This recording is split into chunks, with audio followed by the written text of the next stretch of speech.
నమస్కారం public vision వార్తలకు స్వాగతం. నా పేరు సుమలత. వార్తల ముందుగా హెడ్లైన్స్.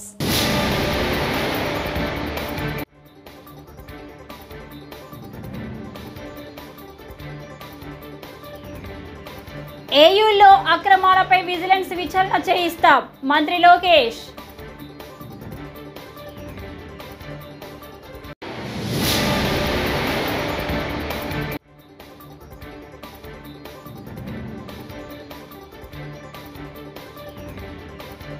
సినిమా అవార్డుల విషయాన్ని వివాదం చేయొద్దు దిల్ రాజు.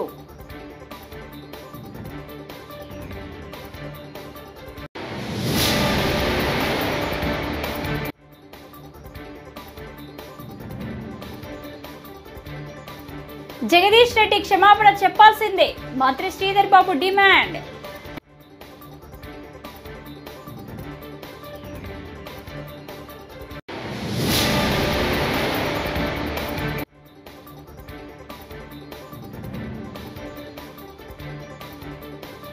పదిహేనేళ్లుగా పార్టీ కోసం కష్టపడి పనిచేస్తున్న వైఎస్ఆర్సీపీ కార్యకర్తలే గుడివాడ అమర్నాథ్ స్పష్టం. ఇక డీటెయిల్ చూస్తే ఆంధ్రప్రదేశ్లోని యూనివర్సిటీల్లో తప్పు చేయాలంటేనే భయపడేలా కూటమి ప్రభుత్వం చర్యలు ఉంటాయని మంత్రి నారా లోకేష్ అన్నారు. ఆంధ్ర యూనివర్సిటీ అక్రమాలపై అసెంబ్లీ ప్రశ్నోత్తరాల్లో చర్చ జరిగింది. వైకాపా ప్రభుత్వ హయాంలో అనేక అక్రమాలు జరిగాయని తెదేపా, భాజపా, జనసేన ఎమ్మెల్యేలు సభ దృష్టికి తీసుకొచ్చారు. అనంతరం మంత్రి లోకేష్ సమాధానమిస్తూ ఏయూలో అక్రమాలపై విజిలెన్స్ విచారణ జరిపిస్తామని స్పష్టం చేశారు. ఇన్ఛార్జ్ వీసీ ఇప్పటికే విచారణకు ఆదేశించారన్నారు. ఆ విచారణ నివేదిక రాగానే కఠిన చర్యలు తీసుకుంటామని మంత్రి తెలిపారు. అందుకే గౌరవ ముఖ్యమంత్రి గారు నన్ను విద్యాశాఖ మంత్రిగా అపాయింట్ చేసినప్పుడు అధ్యక్ష చాలా స్పష్టంగా నాకు చెప్పారు, ఒక ప్రభుత్వ విశ్వవిద్యాలయం ఉన్న 5 సంవత్సరాల్లో ప్రపంచంలోనే టాప్ 100 QS ర్యాంక్లో ఒక్క స్థానంలో ఉండాలి, నాట్ నంబర్ 1, టాప్ 100లో ఉండాలి అనే ఆలోచన నాకు ఆదేశాలు జారీ చేస్తాం జరిగింది. ఆయన ఆలోచన అదే అధ్యక్ష. దాంట్లో భాగంగా అధ్యక్ష నేను ఈరోజు గర్వంగా చెప్తున్నా, mathematics professor from IIT Kharagpur Rajasekhar గారిని ఏకంగా మన వైస్ ఛాన్సలర్గా మనం నియమించుకున్న అధ్యక్ష. ఎందుకు చేశానంటే సంస్కరణలు తీసుకురావాలి, కరికులంని బలోపేతం చేయాలనే లక్ష్యంతో మనం చేసాం. గౌరవ సభ్యులు చెప్పారు అధ్యక్ష, గతంలో జరిగిన అవకతవకలపైన మా దగ్గర ఉన్న కంప్లైంట్ అధ్యక్ష. మొదటిది misuse of RUSA grants of 20 crores అని, ఇంకో పక్కన ఇస్రో నుంచి వచ్చిన 25 లక్షల గ్రాంట్ కూడా ఇర్రెగ్యులారిటీస్ ఉన్నాయని, అవినీతి, abuse of power, misuse of students for political purposes అధ్యక్ష. ఇది గతంలో చూసాం. మాజీ ముఖ్యమంత్రి గారు ఎప్పుడన్నా విశాఖపట్నంకి వెళ్తే పిల్లలు క్లాస్లో ఉన్న పిల్లలు క్లాస్ ఆపేసి రోడ్ పైకి తీసుకొచ్చి ఏదో స్వాగతం పలకాలి, పూలేయాలని చెప్పే పరిస్థితి కూడా చూసాం అధ్యక్ష. అదేంది illegal appointment of registrar of Andhra university జరిగింది. Examination centres were chosen by collecting bribes from colleges for distance education. ఇంకో పక్కన illegal appointments. VC violated the constitution and campaigned for the party in direct elections in favor of ruling party, continuing the retired professors as principals against the rules of the university. ఇంకో పక్కన అధ్యక్ష irregularities, violations against the norms and act provisions. అంటే ఇట్లా అనేక complaints వచ్చినాయి. గౌరవ సభ్యులు అడిగారు, గతంలో కూడా మీరు చెప్పారు ఏమైందని. అధ్యక్ష ఇన్ఛార్జ్ వైస్ ఛాన్సలర్ గారు ఒక కమిటీ నియమించారు. ఆ కమిటీ ద్వారా రిపోర్ట్ ఇవ్వాలని వాళ్ళు అడుగుతాం జరిగింది అధ్యక్ష.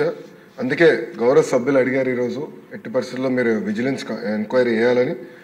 ఇది హౌస్ రిక్వెస్ట్ కనుక తప్పనిసరిగా 60 రోజులు అంటే టైం బౌండ్ పెట్టమని అందరు కోరారు. 60 రోజులు విజిలెన్స్. తెలుగు సినీ పరిశ్రమను ప్రోత్సహించేందుకు సీఎం రేవంత్ రెడ్డి నేతృత్వంలోని తెలంగాణ ప్రభుత్వం గద్దర్ అవార్డులను ఇవ్వనున్నట్లు ప్రకటించిన సంగతి తెలిసిందే. ఈ అవార్డుల ప్రధానోత్సవానికి సంబంధించిన వివరాలను తెలియజేస్తూ తాజాగా Telangana film development corporation chairman నిర్మాత దిల్ రాజు ప్రెస్ మీట్ నిర్వహించారు. ఏప్రిల్ నెలలో అవార్డుల ప్రధానోత్సవ కార్యక్రమాన్ని వేడుకగా నిర్వహించేందుకు ప్రభుత్వం సన్నాహాలు చేస్తుందని ఆయన తెలిపారు.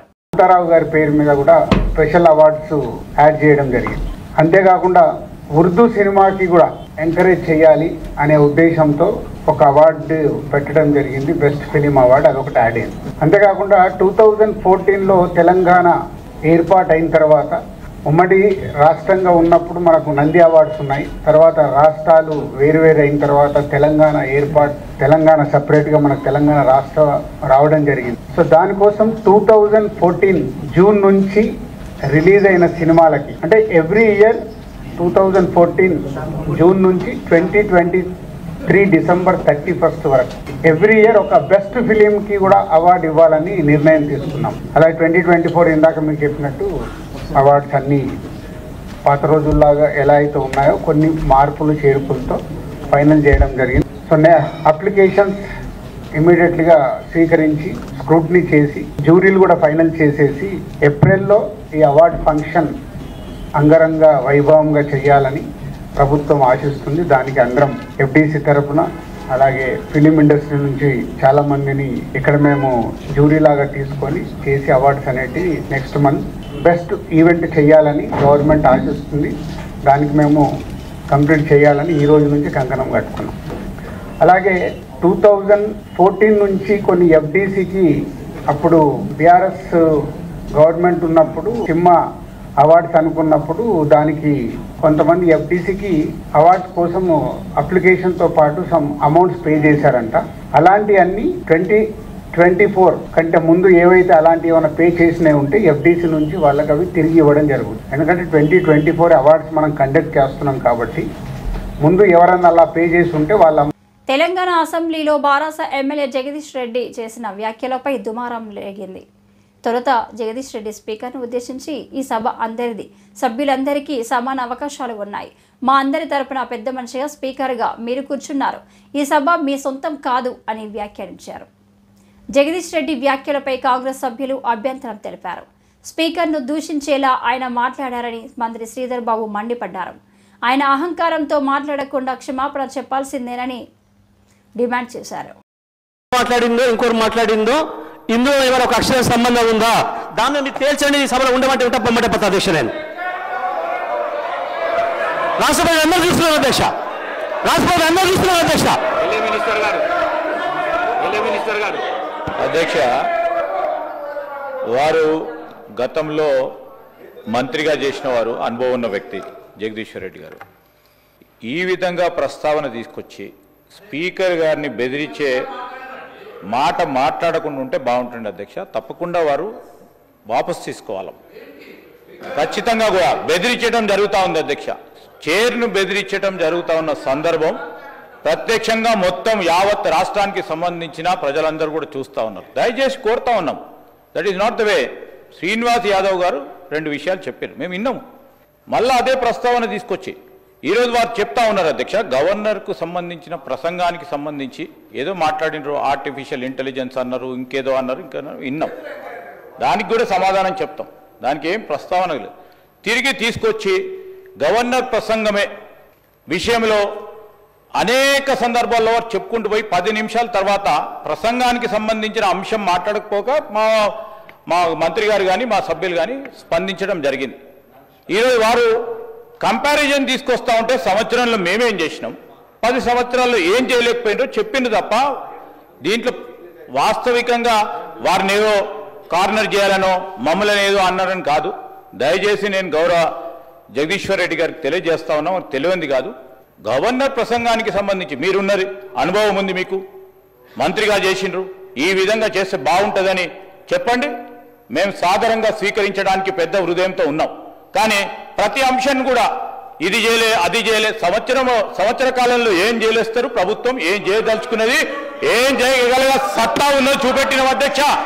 14 నెలలలో మేం చేసిన ప్రతి సంక్షేమ కార్యక్రమం విషయంలో వారు 2014 నుంచి 2015 వరకు ఏం చేయలేకపోయినరో 1 సంవత్సర కాలంలో నిలబెట్టి రాష్ట్ర ప్రజలకు తెలియజేసినాం. మేము ఖచ్చితంగా చెప్పదలుచుకున్నాం అధ్యక్ష. నేను దయచేసి ఈరోజు కూడా చెప్తా ఉన్నాం అధ్యక్ష, వారికంతా అనుభవం ఉంది. ఉన్న సందర్భంలో ఆ అనుభవాన్ని కూడా షేర్ చేసే ప్రయత్నం చేయమని చెప్తా ఉన్నాం. కానీ నేను ఈరోజు కూడా చెప్తా ఉన్నాం, మీరందరూ కూడా అనుభవజ్ఞులు, మీరు కూడా అనుభవజ్ఞులు సార్. మీరు మీ అందరి అనుభవం కూడా తెలియజేయండి. మన తెలంగాణ రాష్ట్ర ప్రజలకు ఉపయోగపడే విధంగా ఒక కార్యాచరణలో అడుగు పెడతా ఉన్న సందర్భంలో దాన్ని అడుగు అడ్డం వేయకుండా అడుగు కొద్దిగా ఇటు పోయినా చెప్పండి. మీరు కాదంటలేము. మీరు వ్యంగ్యంగా నవ్వినా ఏది నవ్వినా ప్రజలు మీ పరంగా వ్యంగ్యంగా నవ్వింది కనుక మేము ఇక్కడ ఉన్నాం. వైఎస్ జగన్ కోటరి అంటే అది ఆయనను అభిమానించే ప్రజలు. 15 ఏళ్లుగా పార్టీ కోసం కష్టపడి పనిచేస్తున్న వైఎస్ఆర్సీపీ కార్యకర్తలేనని విశాఖ జిల్లా వైఎస్ఆర్సీపీ అధ్యక్షులు మాజీ మంత్రి గుడివాడ అమర్నాథ్ స్పష్టం చేశారు. విశాఖపట్నం వైఎస్ఆర్సీపీ కార్యాలయంలో మీడియాతో మాట్లాడుతూ విజయవాడలో విజయసాయిరెడ్డి చేసిన వ్యాఖ్యలపై ఘాటుగా స్పందించారు. నిన్నటి వరకు వైఎస్ జగన్ కోటరీలోనే ఉన్న విజయసాయిరెడ్డి ఇప్పుడు కోటరీ గురించి మాట్లాడడం విడ్డూరంగా ఉందని అన్నారు. చేయాలనేటువంటిది తల్లిదండ్రుల పక్షాన పిల్లల పక్షాన్ని పిల్లల్ని ఇబ్బంది పెడతా ఉన్నారు, కళాశాలలో వారందరినీ ఇబ్బంది పెడుతున్నారు అనేటువంటి ఉద్దేశంతో వారి మీద ఒత్తిడి తీసుకొస్తా ఉన్నాం. అది వారి బాధ్యత అనేటువంటిది కూడా వారు గుర్తు చేస్తూ ఉన్నాం. మళ్ళీ ఏంటి ఇదంతా కూడా మళ్ళీ సూపర్ 6లో హామీ కాదు, ఇది కంటిన్యూస్ ప్రాసెస్ లాగా పెన్షన్స్ కానీ ఫీజు రీయింబర్స్మెంట్ కానీ లేకపోతే ఆరోగ్యశ్రీ కానీ ఇవన్నీ విద్యా వైద్యం అనేటువంటి టాప్ ప్రయారిటీస్ ఏ గవర్నమెంట్ కన్నా అది కూడా టేకప్ చేయకపోతే ఎలాగా? మళ్ళీ తిరిగి మళ్ళీ ఇంకా జగన్మోహన్ రెడ్డి గారే రైట్ కీలక వ్యాఖ్యలు చేశారు మీ మీద, మీ పార్టీ మీద జగన్ చుట్టూ కోటరీ ఉందని, ఆ పార్టీలో అవమానాలు ఇబ్బందులు పడ్డామని అంటున్నారు. ఏంటి సార్ అసలు? ఎవరు పడ్డారు అవమానాలు? అతనే చెప్పారు విజయసాయి రెడ్డి గారు. ఎవరి గురించి? మీ పార్టీ అటెండెన్స్ దగ్గర కోటరీ ఉంది, దానివల్ల చాలా ఎన్నో ఇబ్బందులు అవమానాలు. జగన్మోహన్ రెడ్డి గారి కోటరీ, జగన్మోహన్ రెడ్డి గారి కోటరీ అంటే ఈ రాష్ట్రంలో వైఎస్ఆర్ కాంగ్రెస్ పార్టీ కార్యకర్తలు. జగన్మోహన్ రెడ్డి గారి కోటరీ అంటే ఈ రాష్ట్రంలో వైఎస్ఆర్ కాంగ్రెస్ పార్టీ మొదటి నుంచి 14 సంవత్సరాలుగా జగన్మోహన్ రెడ్డి గారి కోసం పార్టీ కోసం కష్టపడి పనిచేస్తున్నటువంటి కార్యకర్తలే జగన్మోహన్ రెడ్డి గారి కోటరీ.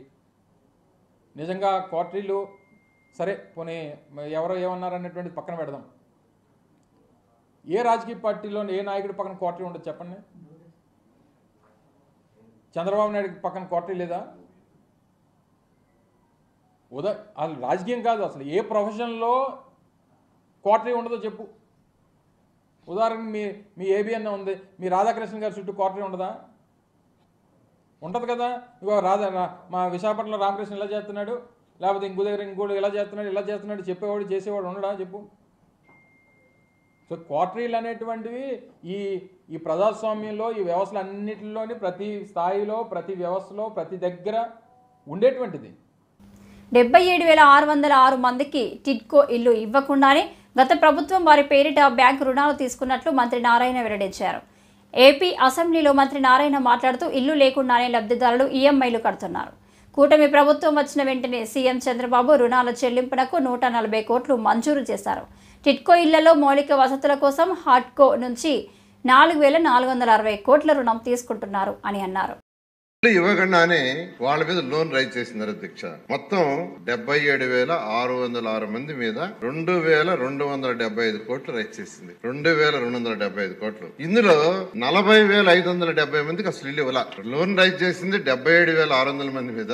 వాళ్ళలో 40,570 మందికి ఇల్లు ఇవ్వలేదు. వాళ్ళకి ఈఎంఐలు వస్తున్నాయి, వాళ్ళు ఎన్పి అవుతుంది వాళ్ళ అకౌంట్స్. ఇప్పుడు యాక్చువల్ గా మనం కంప్లీట్ చేయాలని బ్యాంక్ లో పోతే బ్యాంక్ వాళ్ళు మీరు కూడా అగ్రిమెంట్ లో ఉండారు కాబట్టి ఆ డబ్బులు కట్టమని కూర్చున్నారు. అయితే ఎవరికైతే ఇల్లు ఇవ్వకుండా బ్యాంక్ లోన్ రైజ్ చేశారో అది కట్టడానికి ముఖ్యమంత్రి గారు అడిగాం. 140 కోట్లు యాక్చువల్ గా ముఖ్యమంత్రి గారు శాంక్షన్ చేశారు. ఎందుకంటే 140 కోట్లు ఫస్ట్ బ్యాంక్ కి కడితే వాళ్ళ యొక్క అకౌంట్స్ ఎన్పి కావు, దానికి శాంక్షన్ చేశారు. ఆ ఫైల్ టెక్నికల్ గా చిన్న ఇష్యూలో ఫైనాన్షియల్ డిపార్ట్మెంట్ మా డిపార్ట్మెంట్ వస్తుంది, అది కూడా వారంలో కంప్లీట్ అవుతుంది. అది ఇవ్వగానే ఆ యొక్క 140 కోట్లు కట్టడం జరుగుతుంది అధ్యక్ష. ఇంట్రెస్ట్ అండ్ ఇన్స్టాల్మెంట్ అంటే ఇల్లే ఇవ్వకుండా లోన్ ఎలాగా ఉంటుందండి? కట్నం ఇల్లు జప్తు చేసుకోమన్నాడు అనుకోండి, అతని పేరు మీద ఇల్లే లేదు, బ్యాంక్ వాళ్ళకి ఏం లేదు అధ్యక్ష. అయితే ట్రై పార్టీ అగ్రిమెంట్ గవర్నమెంట్ ఉంది. పేదలు నిరుపేదలు వాళ్ళు ఇబ్బంది పెట్టకూడదు కాబట్టి వాళ్ళకి ఇల్లు ఇస్తారు. వాళ్ళకి ఇల్లు ఇస్తాం అధ్యక్ష. వాళ్ళందరికీ ఎవరికైతే ఉందో వాళ్ళకి ఇల్లు ఇవ్వడం జరుగుతుంది అధ్యక్ష. సభ్యులు చెప్పినట్టు ఏంటంటే కొన్ని క్యాన్సిల్ చేసి వేరే వాళ్ళకి ఇచ్చారు యాక్చువల్ గా. దాని మీద కూడా ఎంక్వైరీ చేసి జరుగుతుంది అధ్యక్ష. కొన్ని ఐడెంటిఫై అయినాయి కూడా. ఎవరైతే ఐడెంటిఫై అయ్యి వాళ్ళకి క్యాన్సిల్ చేయమని ఒక జియో నెంబర్ 39 ఇచ్చాం అధ్యక్ష. జియో నెంబర్ 39 లో ఇనెలిజిబిలిటీ వాళ్ళకి ఎవరికైనా ఇచ్చుంటే క్యాన్సిల్ చేసి ఎలిజిబిలిటీ వాళ్ళకి ఏమైనా యాక్చువల్ గా ఇచ్చాము. అక్కడ ఇన్ఛార్జ్ మంత్రికి యాక్చువల్ గా మేజర్ గా చేసేటట్టుగా ఇవ్వటం జరిగింది అధ్యక్ష. తెలంగాణ అసెంబ్లీలో స్పీకర్ పై బీఆర్ఎస్ మాజీ మంత్రి జగదీష్ రెడ్డి చేసిన వ్యాఖ్యలకు కాంగ్రెస్ ఎమ్మెల్సీ అభ్యర్థి టీపీసీసీ ప్రధాన కార్యదర్శి అద్దంకి దయాకర్ స్ట్రాంగ్ కౌంటర్ ఇచ్చారు.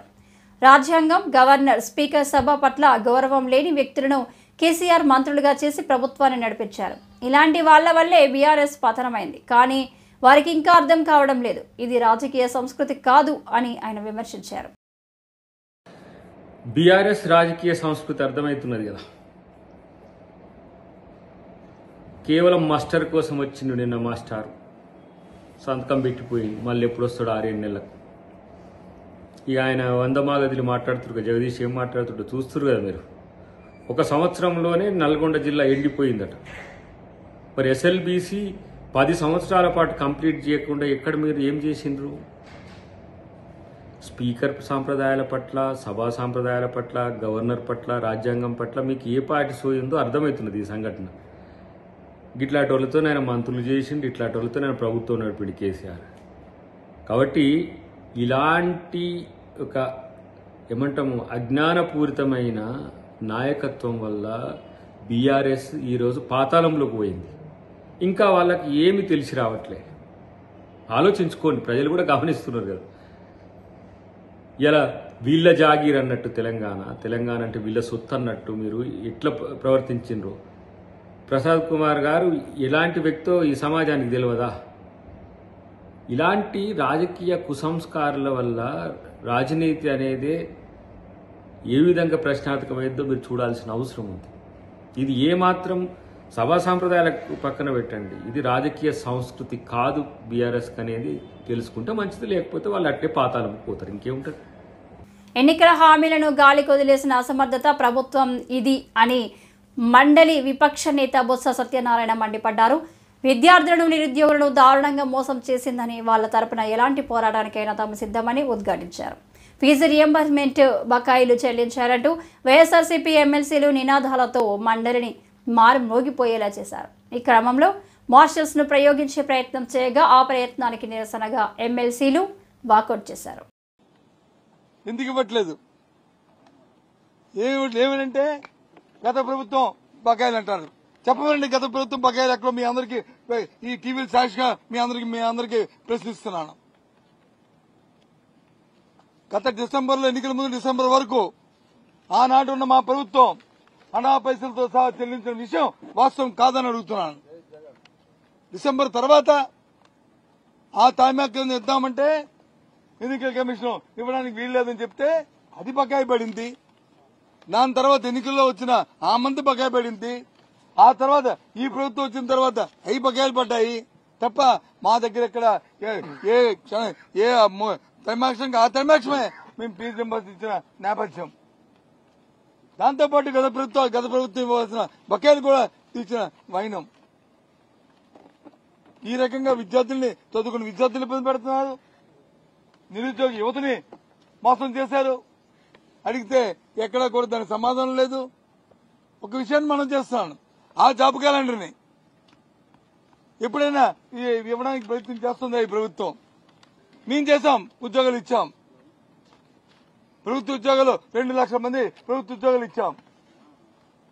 ప్రైవేట్ ఎంప్లాయ్మెంట్ ఇచ్చాం. చిన్న పరిశ్రమలు ఇచ్చాం, పెద్ద పరిశ్రమలు ఇచ్చాం. యువతకు ఏదో ఒక అవకాశం కల్పించాం. కానీ ఈ ప్రభుత్వం మాటలు తప్ప, గాలి తప్ప వాస్తవంగా ఏ ఒక్కటి కూడా చేయట్లేదు.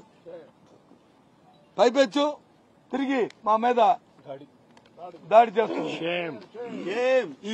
పోసాని కృష్ణమురళితో వైసీపీ మాజీ మంత్రి అంబటి రాంబాబు ములాఖాత్ అయ్యారు.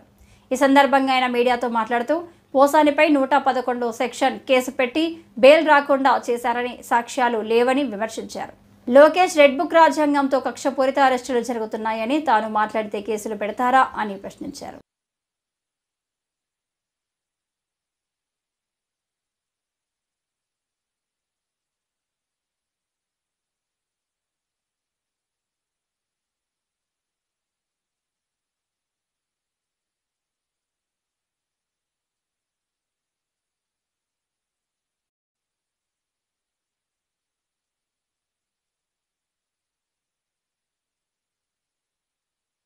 త్రిబుల్1 అంటే ఆర్గనైజ్డ్ క్రైమ్ అని అర్థం.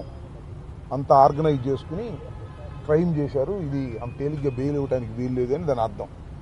నిజానికి పోసాని కృష్ణమురళి గారు కానీ, YSR Congress party social media కానీ ఎక్కడ ఆర్గనైజ్డ్గా క్రైమ్ చేసినటువంటి సందర్భాలు లేకపోయినా ఆ సెక్షన్ వేస్తే బెయిల్ రాదని త్రిబుల్1 సెక్షన్ వేస్తూ వచ్చారు.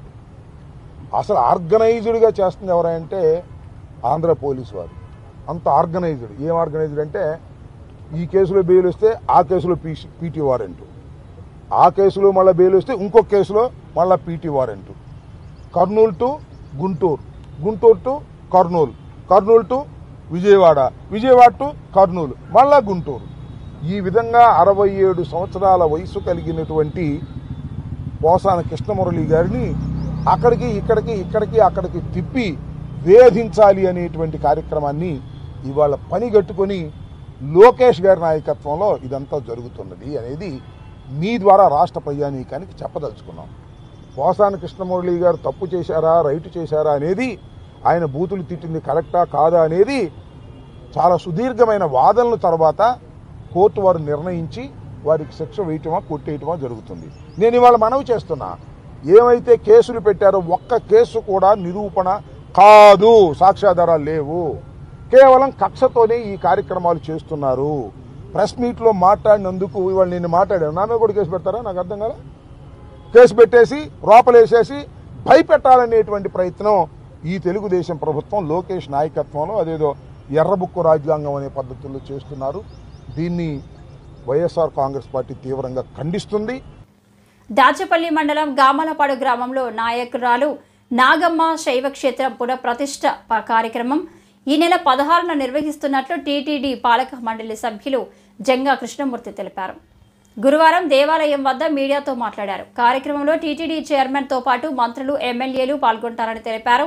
14, 15, 16 తేదీల్లో ప్రతిష్టకు సంబంధించి జరిగే కార్యక్రమాలలో అధిక సంఖ్యలో భక్తులు పాల్గొనాలని కోరారు. అంతేకాకుండా ఈ రాష్ట్ర దేవాదాయ శాఖ మంత్రులైనటువంటి ఆనం నారాయణ రెడ్డి గారు, స్థానిక ఎమ్మెల్యేలు, పల్నాడుకు సంబంధించిన ఎమ్మెల్యేలు, ఎంపీ గారు, ఇంకా అనేక మంది రాజకీయ నాయకులకు సంబంధించి శాసనసభ్యులు, శాసనమండలి సభ్యులు, ప్రజాప్రతినిధులు పాల్గొని ఈ కార్యక్రమాల ప్రతిష్ట కార్యక్రమంలో వాళ్ళందరూ కూడా పాల్గొంటారని మనవి చేస్తున్నాను. అందులో భాగంగానే పల్నాడు ప్రాంతానికి సంబంధించిన వాళ్ళందరూ కూడా ఈ కార్యక్రమంలో పాల్గొని ఈ కార్యక్రమం జయప్రదం చేయాలని కోరుకుంటూ, ఈ శివక్షేత్రం యొక్క ఉద్దేశం ప్రజాహితం అయినటువంటి శివక్షేత్రం. ఈ శివక్షేత్ర ఆధ్యాత్మిక చింతనకే కాకుండా సామాజికమైన కార్యక్రమాలు కూడా ఈ శివక్షేత్రంలో చేయబడుతుంది. ఈ శివక్షేత్రంలో వృద్ధాశ్రయం, అనాథాశ్రయం, గోశాల, అంతేకాకుండా పల్నాడు చరిత్రను పరిరక్షించే విధంగా, పల్నాడు ప్రాంతంపై ఉన్నటువంటి మచ్చలను తొలగించే విధంగా ఇక్కడ ఒక మ్యూజియం కూడా, మ్యూజియానికి సంబంధించినటువంటి పల్నాడు మ్యూజియానికి సంబంధించి పల్నాడు చరిత్ర పరిరక్షణ మ్యూజియాన్ని కూడా ఏర్పాటు చేయడం జరుగుతుంది. కాబట్టి 50 మంది ఈ కార్యక్రమం పాల్గొని జయప్రదం చేయవలసి కోరుతున్నాం. జీజీహెచ్ శానిటేషన్ వర్కర్స్ కి జీతాలు పెంచాలని సిఐటియు నగర కో కన్వీనర్ పల్లివేల వీరబాబు పేర్కొన్నారు. గురువారం కాకినాడ ప్రభుత్వ సామాన్య ఆసుపత్రిలో శానిటేషన్ వర్కర్స్ కు జీతాలు పెంచాలని సిఐటియు శానిటేషన్ వర్కర్స్ యూనియన్ ఆధ్వర్యంలో నిరసన కార్యక్రమం నిర్వహించారు. అనంతరం సూపరింటెండెంట్ డాక్టర్ లావణ్య కుమారి, అడ్మినిస్ట్రేటర్ శ్రీధర్లకు వినతి పత్రాలు సమర్పించారు. కాకినాడ ప్రభుత్వ సామాన్య ఆసుపత్రిలో గత 20 సంవత్సరాలుగా కాంట్రాక్ట్ పద్ధతిలో పనిచేస్తున్న శానిటేషన్ వర్కర్స్ సిఐటి ఆధ్వర్యంలో ఈరోజు జీజీహెచ్ సూపరింటెండెంట్ డాక్టర్ లావణ్య కుమారి గారికి, అడ్మినిస్ట్రేటర్ శ్రీధర్ గారికి వినతిపత్రం ఇవ్వడం జరిగింది. 2020లో వచ్చిన జీవో ప్రకారమే నేటికి 16,000 రూపాయల జీతమే అమలు చేస్తున్నారు. ఈ 16,000 రూపాయల జీవోలో కూడా కార్మికులు, యజమానులు చెల్లించవలసిన పిఎఫ్ వాటాలని పూర్తిగా కార్మికుల జీతాల నుంచే మినహాయిస్తున్నారు. కానీ గడిచిన 4-5 సంవత్సరాలుగా విపరీతంగా ధరలు పెరిగినాయి. నిత్యావసర సరుకుల ధరలు కానీ, పిల్లల ఫీజులు కానీ, ఇంటద్దులు కానీ భారీ ఎత్తున పెరిగినాయి. ఆ రకంగా చూసినప్పుడు పెరిగిన ధరలకు అనుగుణంగా జీతాలు పెంచాలని, రేపు రాబోయే కాంట్రాక్ట్లో 26,000 రూపాయలు కనీస వేతనంగా అమలు చేయాలని, పిఎఫ్, పిఎస్ఏ చట్ట ప్రకారం అమలు చేయాలని, బోనస్ అమలు చేయాలని, కార్మికులకు ఏదైనా ప్రమాదం జరిగితే నష్టపరిహారం ఆ కుటుంబాన్ని ఆదుకోవడానికి ఆ ఒప్పందంలో క్లాజులు ఉండాలని, అలాగే సెలవులు, ఇతరత్ర సౌకర్యాల గురించి అధికారులకి విన్నవించగా సూపరింటెండెంట్ గారు, అడ్మినిస్ట్రేటర్ గారు సానుకూలంగా స్పందించారు. రాష్ట్ర ప్రభుత్వం వారు ప్రత్యేకించి హెచ్డిఎస్ చైర్మన్గా ఉన్న జిల్లా కలెక్టర్ వారికి మా యొక్క విజ్ఞప్తి ఏమిటంటే, కాకినాడ జీజీహెచ్ ఉమ్మడి ఉభయ గోదావరి జిల్లాలతో పాటు వైజాగ్ నుంచి కూడా అనేక మంది పేషెంట్లు వస్తుంటారు. 1155 పడకలున్న ఈ ఆసుపత్రిలో ప్రతిరోజు 2000 మంది పైగా ఇన్ పేషెంట్లు, 3000 మంది పైగా అవుట్ పేషెంట్లు సేవలు పొందుతున్నారు. ఈ సేవలన్నింటిలోకి అత్యంత కీలకం పారిశుధ్య నిర్వహణ. ఎవరైనా డాక్టర్ గారు కానీ, నర్సమ్మ గారు కానీ, పారామెడికల్ సిబ్బంది ఎవరైనా ఆసుపత్రుల్లో వార్డులో అడుగు పెట్టాలంటే మొట్టమొదటి శానిటేషన్ వర్కరే అడుగు పెట్టాలి. శానిటేషన్ వర్కర్స్ పౌష్టికాహారం తీసుకోవాల్సిన అవసరం ఎక్కువగా ఉంటుంది. కానీ ఇప్పుడు ఇస్తున్న జీతాలు అంతంత మాత్రంగానే ఉన్నాయి. కాబట్టి తక్షణమే కనీస వేతనాలు అమలు చేయాలని, పారిశుధ్య కార్మికులకి 5వ తేదీ లోపులనే జీతాలు చెల్లించాలని అధికారులకు విజ్ఞప్తి చేశాం. వారు సానుకూలంగా స్పందించడం పట్ల సంతోషాన్ని వ్యక్తం చేస్తున్నాం. ఆ సానుకూల స్పందన ఆచరణ రూపం దాల్చాలని కోరుకుంటున్నాం. ఈ వార్తలు ఇంతటితో సమాప్తం. నమస్కారం.